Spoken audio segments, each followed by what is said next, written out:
I'm Miss Thomas. I'm one of the art teachers at Crowders Creek Elementary School. And in this lesson, we're going to be looking at making illustrative um, drawings of buildings. As you can see, these have cartoon faces. And we're going to be showing depth in our artwork by, you can see that the buildings are overlapping each other, so that we can see that some buildings are in front of each other and some are behind. And we're doing this in the style of an artist, and his name is James Rizzi. I hope you guys enjoy this lesson. Okay, to get started with this lesson, here's a sheet that I show my second graders that I do this project with. And you can take a screenshot of this, and this kind of shows you the different steps that you can do.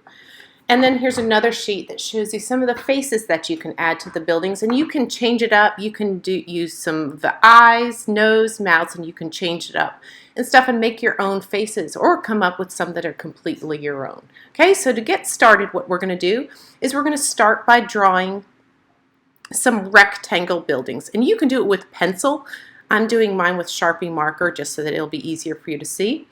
But you can see I'm starting with just a rectangle, and then I'm going to do a rectangle that's behind that building. So you can see that that front building is covering up the building that's behind it some. So that's overlapping, and that's showing some depth in our artwork. So I'm just drawing these rectangles, making some of them taller, some of them shorter, so that we have some depth and space to our artwork. Okay, so now that I've done that, I'm going to start adding some details to the tops of my buildings, and I'm going to do this all with simple shapes, triangles, half circles, just adding a little bit of detail to all of the tops of my buildings.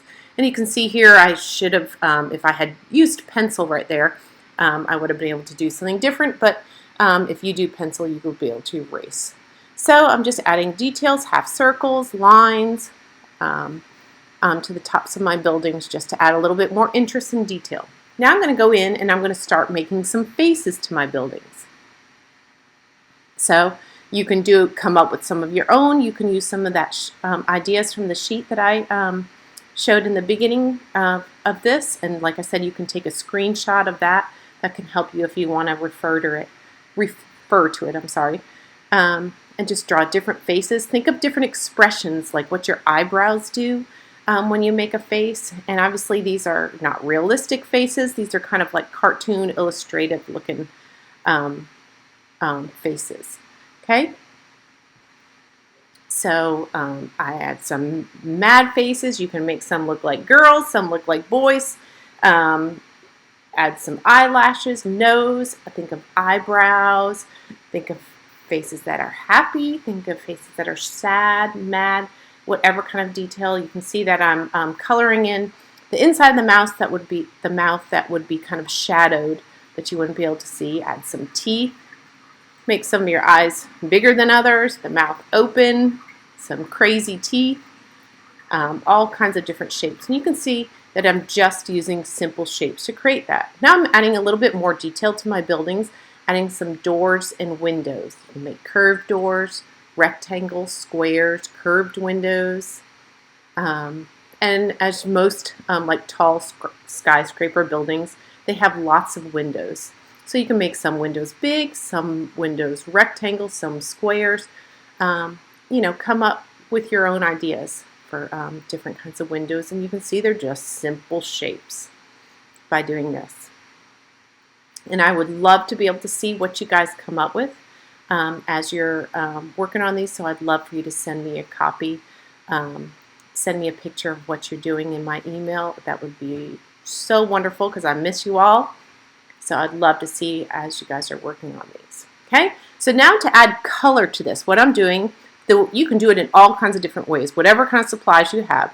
But you can see that what I'm doing here is I'm taking marker and I'm just outlining. See how I'm just outlining? And I'm going to show you a different way that you can add color to your pictures.